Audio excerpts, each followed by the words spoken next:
Hello friends, मैं हूँ Roshni. Welcome to again your question mat. आज के टॉपिक में हम बात करेंगे स्वतंत्र सहमति के बारे में, यानी कि व्हाट इज़ फ्री कंसेंट। सबसे पहले हम क्वेश्चन जानेंगे स्वतंत्र सहमति का आशय। इसके मीन को हम समझते हैं। एक वैलिड कॉन्ट्रैक्ट का थर्ड इम्पॉर्टेंट लक्षण स्वतंत्र सहमति माना जाता है।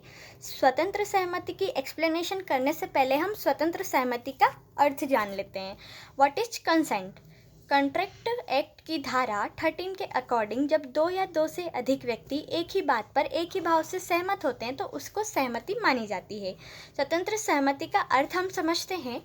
अधिनियम की धारा 14 के अकॉर्डिंग सहमति स्वतंत्र मानी जाती है यदि वह इनमें से कोई भी कारण से प्रभावित नहीं होती है। यहाँ पर कुछ ऐसे कारण दिए गए हैं, कुछ ऐसे कारण बताए गए हैं।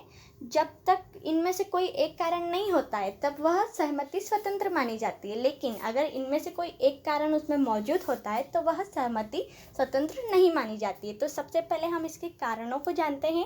फर्स्ट आता है उत्पीड़न या जबरदस्ती। इंडियन पेनल लॉ द्वारा निषेध किए गए किसी काम को करने या न करने की धमकी देना, किसी व्यक्ति के हित के प्रतिकूल किसी संपत्ति को इल्लीगल रूप से रोक रखना या रोक लेने की धमकी देना जिससे किसी व्यक्ति को मजबूर किया जाए, वह उत्पीड़न कहलाता है। यानी कि किसी व्यक्ति से ज़बरदस्ती करना किसी कार्य के लिए, या उसे पूरी तरह से फोर्स करना, या उसकी संपत्ति हड़प लेना, या ऐसा कोई भी इल्लीगल काम करना, तो ये ऐसे काम उत्पीड़न या ज़बरदस्ती में आए जाते हैं। सेकंड है अनुचित प्रभाव। जब दो पक्षों में इस प्रकार का संबंध हो कि एक पक्ष ऐसी अवस्था में है कि वह दूसरे की इच्छा को निर्धारित कर सकता हो और दूसरे से अनुचित लाभ उठाने के लिए वह उस अवस्था का यूज भी करे, तो यह कहा जाता है कि प्रसंविदा यानी कि कन्वेनेंट अनुचित प्रभाव द्वारा कराया गया है। जैसे टीचर अपने स्टूडेंट पर, डॉक्टर अपने पेशेंट पर अनुचित प्रभाव डाल सकता है। थर्ड है कपट यानी कि फ्रॉड।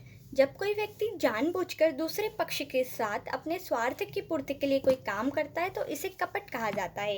यानी कि जानबूझ के कोई व्यक्ति अगर किसी के साथ चीट कर रहा है, किसी के साथ फ्रॉड कर रहा है, तो यह कपट कहलाता है। फोर्थ आता है मिथ्या वर्णन।